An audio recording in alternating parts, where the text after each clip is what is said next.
I wake up every morning, and before I go on my show, I watch you guys. Hey! Let me just give you the breakdown.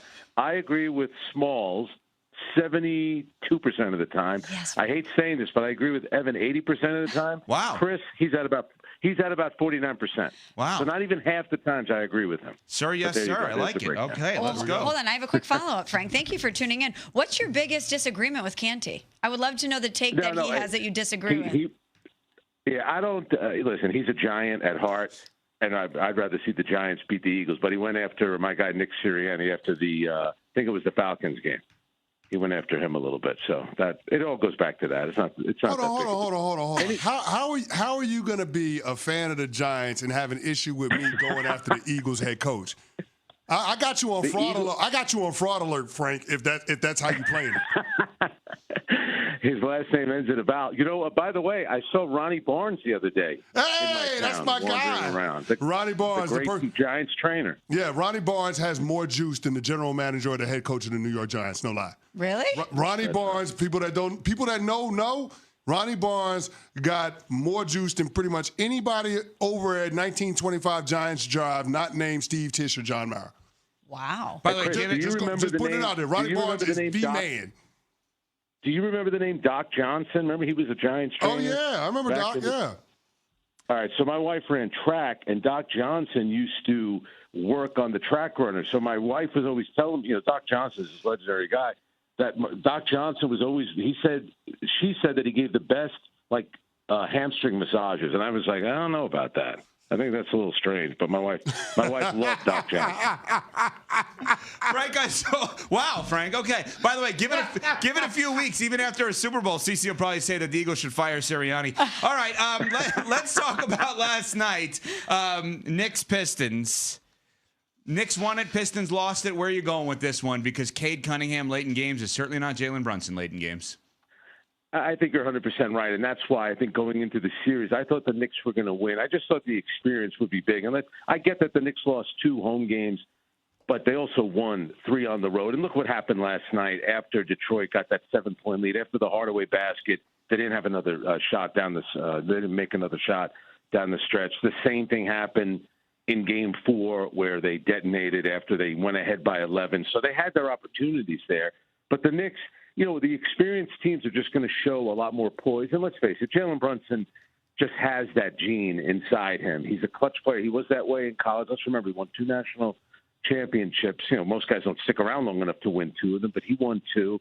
And you look at the way that he performs late in games, the team has supreme confidence in him. And I think, the Knicks showed you a lot of toughness, including Mikal Bridges, who made a big 3, I thought, in Game 4 when they were down 11. And in his tip-in shot last night, it's kind of going to get lost in the shuffle, but that was a major play right there with about, just under 40 seconds to go. Yeah, no doubt about it, Frank. And Bridges was one of 2 trades that the Knicks made past offseason in order to get over the hump that is the Boston Celtics in the Eastern Conference. And so I'm curious, from your perspective, from what you've seen with this Knicks team in the first round of the playoffs, is it going to be materially different when they play the Boston Celtics this year as opposed to what we've seen from them in regular seasons and postseasons past? Yeah, it's going to be tough because, look at Boston. No one's beaten them over the past 2 postseasons. They've actually destroyed the competition, even though Orlando did play pretty well until Banchero picked up that 5th foul the other night. It's going to be hard because, remember, Boston has enough long defenders that they could throw at Jalen Brunson, whether it's going to be Derek White, whether it's going to be Drew Holiday, Jalen Brown could spend time on him, even Peyton Pritchard, when he comes off the bench, he's going to be in Jalen Brunson's face. So that's going to be difficult. It's going to be hard to judge. I don't think they're going to get swept by any stretch of the imagination. I know they didn't beat Cleveland, Boston, or Oklahoma City during the regular season. The playoffs are different. I think you saw a lot from the Knicks this first round against Detroit. I think this team is probably a little bit tougher than we gave them credit for. I just think it'll be really hard. The one thing that you have to remember, and you guys know this, injuries play a part. And Boston really hasn't been healthy the entire season. Now, I get it. They've had time off now after beating Orlando. But things change quickly. You go into Boston, and if you can get Game 1, that changes everything. The fact that the Knicks didn't beat any of those teams during the regular season is not going to matter if the Knicks can go up to Boston to get one of those first 2 games. Frank, we were talking about Knicks Celtics a little earlier, and one thing that we kind of zoomed in on was Karl-Anthony Towns. How important do you think Cat will be in this series? He's going to have to be big. I go back to opening night, and, it's a celebration for Boston, and they're getting their rings, and they're hanging the banner. And if you're Karl, this is a big moment. Boston's going to be somewhat distracted.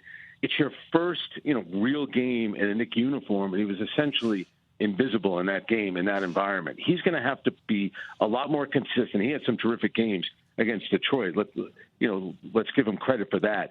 But he's going to really have to put in a serious shift in this 7-game series. He's going to have to rebound a lot more. He's going to have to make himself available a lot more. What happened in Game 2 where, the coach got blamed, Jalen Brunson got blamed for not getting Karl-Anthony Towns the ball. I covered Patrick Ewing was there. Believe me, Patrick Ewing is not going through a fourth quarter of a home playoff game without attempting a shot. He would wring somebody's neck. I've seen him plenty of times grab Charlie Ward and Chris Childs as he's walking off the court and pretty emphatically would tell them, get me the ball. And that would happen. So I think Karl just has to be a lot more assertive. It's not just about running plays and the players finding him. He needs to make himself available and want the ball. We're talking with Frank Isola, of course, Around the Horn, PTI, Sirius XM NBA Radio, starting lineup, 7A to 10A Eastern on Sirius XM. Frank, you've known Tibbs for a long time. I know you're a huge fan of his.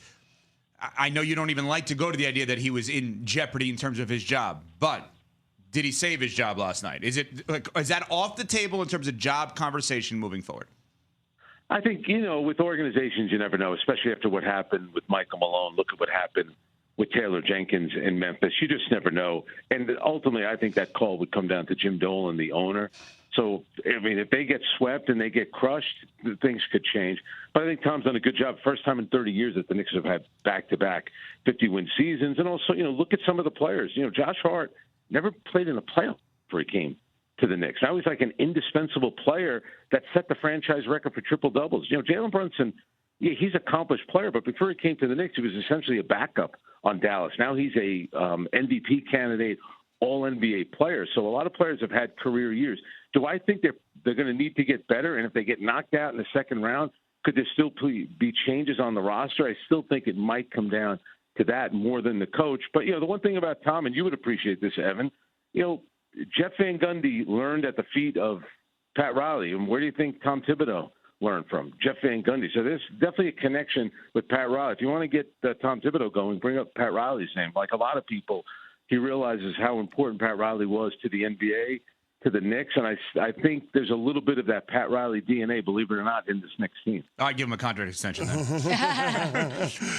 Exactly. Frank, based off of last night's Clippers-Nuggets game, we got the best 2 words in all of sports, Game 7 in Denver. How do you see this one paying out between L.A. and Denver? It's interesting. When you watch, when he's at his best and he's healthy, you can make the case that Kawhi Leonard in a playoff series, even in a series featuring Nikola Jokic, could be the best player in the court. So if you go back to 2019, think about what he did during that run with Toronto a few years earlier, what he did with San Antonio when they beat the Miami Heat. There's something about this Clippers team. They laid an egg, especially defensively, in Game 5. And, James Harden, good job bouncing back by him because he was terrible in that Game 5. And, between Ty Lue, who's a great coach, Jeff Van Gundy kind of runs the defense a little bit. I think that the Clippers could go in there and get a win. The big thing will be Kawhi Leonard, how healthy he is. But the only problem with Kawhi and the Clippers is going to be a pretty quick turnaround to face OKC. I'm not saying they can't beat him because Kawhi is that great, but there's something about this Clippers team. And let's face it, if they don't win, going to be a lot of questions about them, but there's something about the Clippers, especially with Kawhi leading the way, Zubac, who's been really good. The one thing, of course, Denver playing at home, but I like the Clippers in a Game 7. Frank, I want to ask you about a team whose season is already over, and that's the Milwaukee Bucks. Do you think we've seen Giannis play his last game as a member of the Milwaukee Bucks? I'm not so sure about that. He likes it there. He likes being the big fish in a small pond. I think it's going to take a massive offer for something like that to happen. You look at the Houston Rockets, the assets that they have, the young players that they have. The Rockets traditionally, Clyde Drexler, Charles Barkley, Scottie Pippen, James Harden. They've always been a team that's kind of gone out and got superstar players. Could I see that potentially happening? Yeah, but I think an organization like Milwaukee it's going to be, have to be blown out of the water. The problem is, I love Giannis. He's a terrific guy, but, Giannis didn't want Mike Budenholzer. Then he didn't want Adrian Griffin. And he wanted to make the trade for Damian Lillard. And what happened in the trade for Lillard? Drew Holiday was traded. And look at how good Drew Holiday worked out for the Boston Celtics. The two teams that trade didn't work out for were Miami, which wanted Damian Lillard, and Milwaukee, which ended up getting rid of Drew Holiday. And what happens? Holiday ends up on the best team in the league, the Boston Celtics. He won a championship with them last year, and, they're on their way to potentially winning back-to-back titles. Frank, very quickly, last thing. We're talking Frank Isola. I know you had a chance to talk to Bob Myers this week, ESPN teammate of ours, and with the role with the Commanders, and he made an interesting comparison. Can you tell everybody about that? Oh, is it? Yeah, talking about, the quarterback of the Commanders and Steph Curry, and just talking about the two of them, the same quality that they have. It's interesting. I always ask guys about great players, and Chris would know this. There always seems to be a certain characteristic, a certain trait, and Bob just talked about the confidence that both of them have, and I think you see that when they play, and that's why, I heard you guys last week after the NFL draft talking about quarterbacks. Chris knows this better than anyone. That position is so important, and when you get the right guy, and it's so hard to pick the right guy. Clearly, the Commanders did that. If I'm Bob Myers, I would want to take credit for that. I'll take credit for the quarterback opposed to James Wiseman picking him like a few years earlier in the draft. But, smart move. I do think there's a certain quality about great players, and, you could see it with those two. Frank, we appreciate it. Thanks so much for the time. Guys, I'll be watching. Keep up the good work. Frank Isola, Sirius XM NBA Radio, PTI, Around the Horn. And, Jaden Daniels, Steph Curry comp? I'm just sitting here thinking about it. If the Golden State Warriors had the number 1 pick that year instead of the number 2 pick that year, they have Anthony Edwards. Ooh. Could you imagine? Yeah. Ooh. He was the number 1 pick. Would they have picked him number 1? They better. I'm just asking that question.